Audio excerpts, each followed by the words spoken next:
नमस्कार, आप देख रहे हैं एफएम न्यूज और हमारी खास पेशकश टू द पॉइंट और मैं हूं आपके साथ अक्षय पाठक। इस शो में बात करेंगे हम सीधे पॉइंट पर और आज बात करेंगे आर्टिकल 370 पर। आर्टिकल 370 पर सुप्रीम कोर्ट में 3 साल बाद आज सुनवाई हुई है। इससे पहले 2020 में 5 जजों की संवैधानिक बेंच ने इस मामले की सुनवाई की थी। तब अदालत ने यह कहा था कि यह मामला बड़ी संवैधानिक बेंच को ट्रांसफर कर रहे हैं।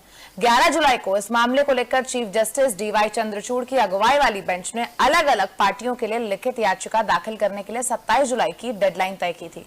बेंच ने कहा था कि हम इन याचिकाओं पर सोमवार और शुक्रवार को छोड़कर हर दिन सुनवाई करेंगे।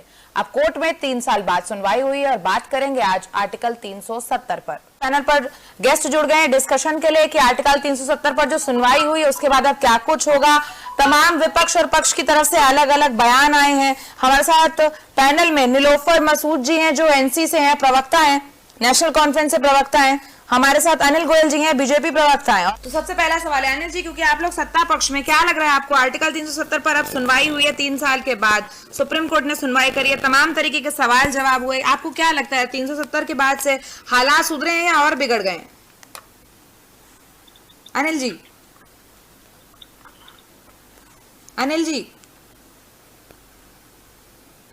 अनिल जी, क्या लगता है आपको आज सुनवाई के बाद, सुप्रीम कोर्ट में सुनवाई हुई है 370 आर्टिकल हटने के बाद, हालात सुधरे हैं या फिर और बिगड़ गए? क्योंकि आप सत्ता पक्ष में, सवाल सबसे पहला आपसे ही होगा। हालात तो सुधरे हैं और जितने अधिक हालात सुधरे हैं कि वो हम सब देख पा रहे हैं। और पूरा जम्मू कश्मीर में जो सुविधाएं तो के नौजवानों को मिल रही थी, वहां के नागरिकों को मिल रही थी, वो जम्मू कश्मीर के नागरिकों को भी सुविधाएं मिलने लगी हैं। जितना विकास धारा 370 हटने के बाद जम्मू कश्मीर में हुआ है उतना विकास आज तक कभी भी नहीं हुआ।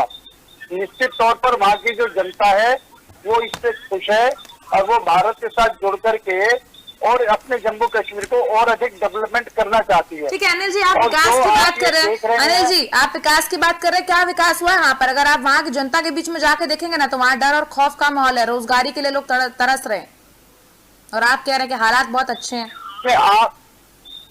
आप एक बात बताएंगे, अगर इन हालातों की तुलना करेंगे तो 370 हटने से पहले जो हालात थे और आज के जो हालात हैं उनसे तुलनात्मक देखोगे कितना फर्क है। पहले में और आज में कितना फर्क है वो देखने की जरूरत है।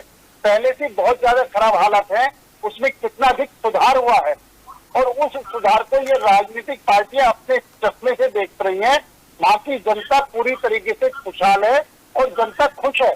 ये बात ठीक है कि बहुत सा काम होना बाकी है, लेकिन बहुत काम हुआ भी है। अगर जो काम हुआ है उसको भी हमें गिनना पड़ेगा कि क्या क्या काम हुए, क्या डेवलपमेंट हुई। और सबसे बड़ी बात क्या है कि बहुत जल्दी उनको विधानसभा मिलने वाली बात है, बहुत जल्दी उनको वहां के चुनाव होने हैं। तो वो सब चीजें होनी है। जिस तरीके से धारा 370 हटने के बाद पूरा जम्मू कश्मीर भारत के अभिन्न होने के साथ साथ में वहाँ की जो सारे हिंदुस्तान के बाकी सुविधाएं वहाँ पर मिलने लगी जो पहले नहीं मिलती थी जी, जो पहले नहीं मिलती था वो सारी सुविधाएं भारत सरकार की वहाँ पर वहाँ के लोगों को मिलने लगी हैं। वहाँ के लोग मुख्य धारा से जुड़ने लगे हैं।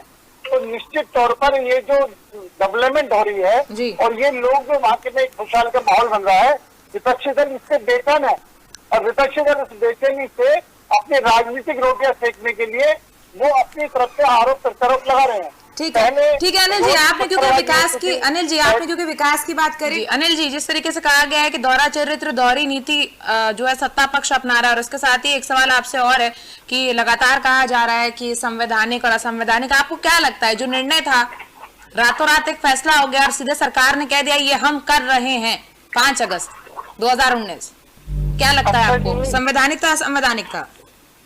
अक्षय पाठक जी, बिल्कुल संवैधानिक काम हुआ है। आज माननीय सुप्रीम कोर्ट ने कपिल सिब्बल से कहा था कि धारा 370 अस्थायी है।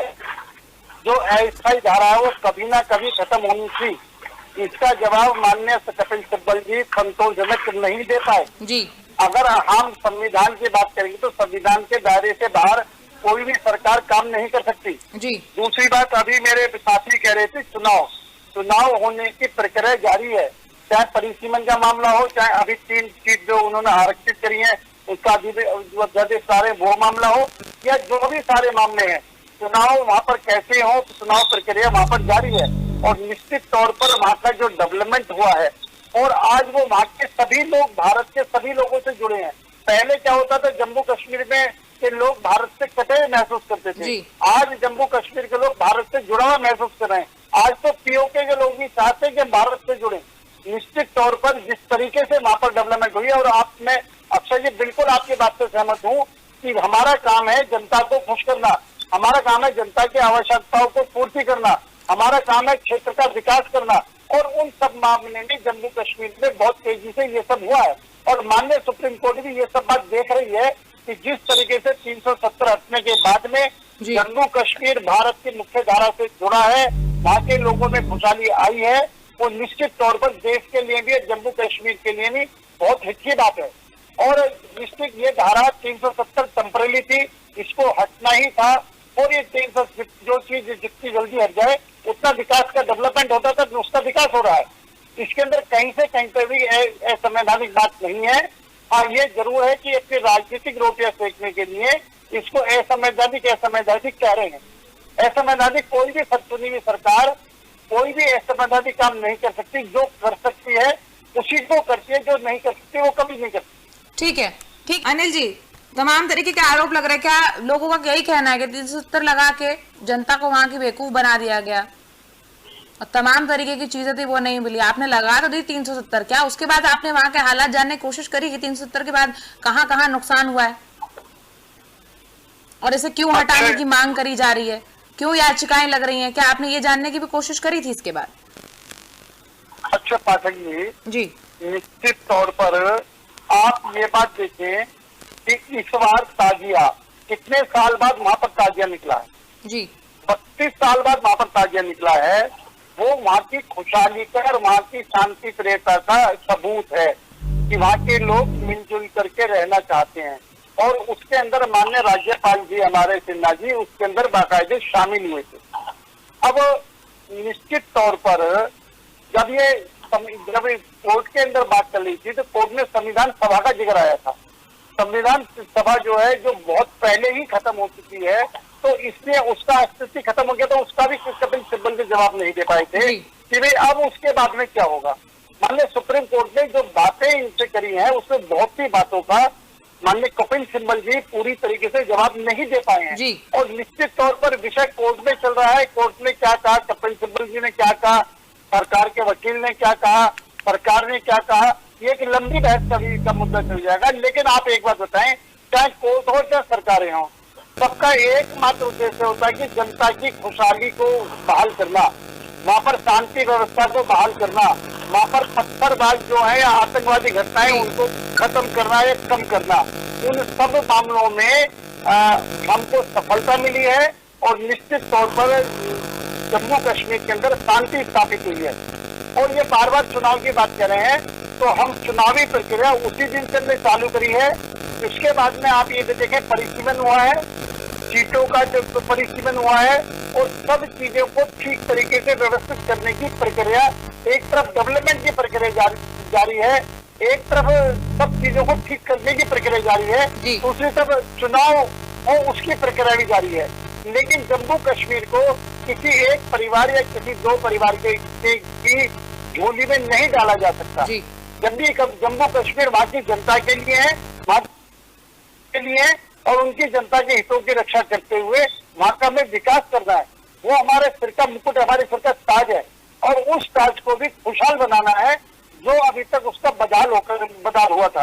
और ये जब खुशहाली देख रहे हैं विपक्षी दल, वही उनको बेचैनी आ रही है कि आज इतने कम समय के अंदर इतने अधिक डेवलपमेंट करके और जिस तरीके से हमारी सरकार ने वहाँ के लोगों का दिल जीता है, तो ये निश्चित तौर पर ये भयभीत है कि ये सब कैसे हो रहा है। तो ये नई मनगढ़ंत बात निकाल करके, नई नई चीजें निकाल करके माहौल को खराब करने की कोशिश करते। ठीक है, अभी थोड़ा सा भाव अनिल जी आपसे फाइनल कमेंट लेती हूँ मैं, फिर एक एक करके सबसे फाइनल कमेंट मुझे लेने। अनिल जी, जिस तरीके से बात हो रही 370 की, अभी नीलोफर जी ने तमाम विकास की बातें रखी, उन्होंने जो जो दावे किए गए थे उसके हिसाब से उन्होंने अपना आंकड़ा भी रखा, कुछ आंकड़ा मैंने भी आपको बताया। हाँ, लेकिन कहीं ना कहीं पत्थरबाजी, हिंसा की अगर बात करें वो काफी जो है कम हो चुकी है। अब जो 370 अगर हटती है, मतलब हटा दी गई और इसकी बहाली फिर से होती है, तब क्या स्थिति बनेगी? आप लोग अब क्या कुछ करेंगे? क्योंकि कोर्ट है, कोर्ट का निर्णय तो कभी भी पक्ष में भी हो सकता है, विपक्ष में भी हो सकता है, उसके बाद क्या कुछ होगा? अक्षय जी, सही मायनों में जो कोर्ट का फैसला आने के बाद कोई बात होनी है उसको आज चर्चा नहीं हो सकती, उस पर आज नहीं कहा जा सकता कि कोर्ट के फैसले के बाद में क्या होगा क्या नहीं होगा। ये काम सरकार का है, सरकार इस विषय में फैसला करेगी कि क्या होगा क्या नहीं होगा। लेकिन मैं एक बात जानता हूँ, निश्चित तौर पर भारत सरकार को बधाई देता हूँ, मोदी जी को बधाई देता हूँ कि धारा 370 हटा करके वहां से पत्थरबाजी खत्म हुई है, वहां पर आतंकवाद खत्म हुआ है, वहां का डेवलपमेंट हुआ है। और इस चीज को माननीय सुप्रीम कोर्ट भी देखती है और बाकी जनता भी इस चीज को देख रही है कि भारत सरकार ने, मोदी जी की सरकार ने जो आज तक कोई नहीं कर सका वो उन्होंने करके जम्मू कश्मीर को भारत की मुख्य धारा से जोड़ करके बाकी सभी अधिकार जो पूरे भारत के लोगों को थे वो अधिकार भी हमने जम्मू कश्मीर के लोगों को दिए हैं और उनके अधिकारों में बढ़ोतरी हुई है और उनको रोजगार भी मिल रहा है, डेवलपमेंट भी हो रही है, पर्यटन भी वहां पर पहुंच रहा है और निश्चित तौर पर इन सबका भी कोर्ट ध्यान में रख करके फैसला करेगा। ठीक है, लाल मीडिया खास पेशकश में इतना ही। आगे की खबरों के लिए बने रहिएगा FM न्यूज के साथ। लेंगे आपसे इजाजत, नमस्कार।